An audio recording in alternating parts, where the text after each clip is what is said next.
Thank you, Chairman Hastings, for the opportunity to speak today. Crimea hardly gets any attention, so thank you so much for your leadership and your passion for Ukraine. The human rights situation in Russian-occupied Crimea is acute and getting worse. It merits a hearing as a standalone issue, but I want to provide a little bit of framing beyond all of the grim statistics that we can all throw out. What happens in Crimea has significance that goes beyond the plight of 2 million people who live there. What happens in Crimea may not stay in Crimea. What Moscow is learning in Crimea is how to apply a range of oppressive and coercive tactics to minorities that it perceives as hostile and of questionable loyalty.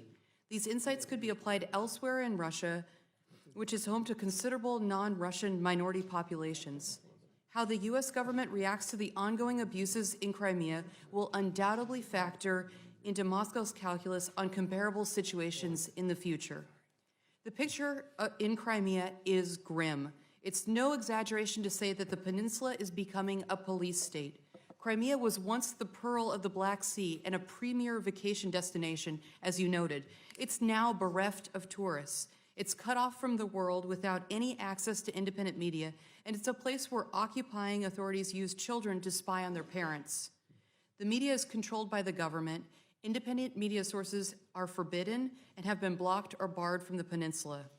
The good news, though, is that the U.S. government worked quickly to stand up an excellent independent source of information that is flourishing today. Within 3 months of annexation, Radio Free Europe, Radio Liberty's Ukraine service launched a website called Crimea Realities, and it tracks all the developments in Crimea in three different languages, in Russian, Ukrainian, and Crimean Tatar. It's the top-ranked news source on Crimea, with approximately 2.4 million visits per month in 2019. I too share your enthusiasm for Radio Free Europe, Radio Liberty, and their Ukraine service, I cover Ukraine broadly, is outstanding. Good, thank you. Yeah, absolutely. Religious freedom is also a serious concern. The Ukrainian Orthodox Church is forbidden in Crimea, and Crimean Tatars are routinely interrogated after Friday prayers. I can go into this in more detail, but the legal code was changed after annexation, and that's a big deal. And that includes the Jehovah's Witness? That's correct, sir. That's correct. Another area of concern that Tamila has gone into is education and language rights. I won't belabor that point. Since annexation, 50,000 people, including more than 25,000 Crimean Tatars, have fled. Approximately 500,000 Russians have moved in. They're primarily military personnel and civil servants.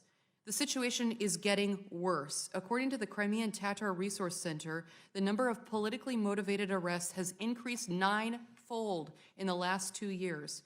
100 Crimean political prisoners are being held in Russia. And the problem is, we don't know their name. We know Oleg Sentsov's name, but we don't know the other 100 names. Right. And Mr. Chairman, I would love for you to help us get their names out there. That's something that Congress is really good at doing. The FSB is doing its absolute best to stamp out dissenting thought. Up to 200,000 people over the last 6 years have been approached, intimidated, or interrogated by the FSB, and they aren't nice. Here's what they do. They break into your home between 4 and 6 a.m. when your children are sleeping. They sometimes enter from the roof. They brandish automatic weapons and grenades, and they're in full special forces gear. Russia has effectively turned Crimea into a Russian military base. It's no exaggeration to say that Crimea is armed to the teeth. And I have a lot of statistics on APCs and all kinds of gear if you want to talk about it. The Soviet Union's bases on the peninsula have been restored, and anti-aircraft missile systems now line Crimea's perimeter. Additionally, the Russian government may have placed nuclear weapons in Crimea. Perhaps most troubling, though, are reports that the state is using its security services to encourage ordinary people to spy on their neighbors and their families. Given these many challenges, what can the U.S. government do? Continue to speak out unambiguously.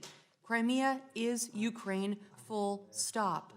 Continue to invest heavily in Radio Free Europe, Radio Liberty's Ukraine service. This is a lifeline that keeps the people of Crimea from being cut off from the larger world.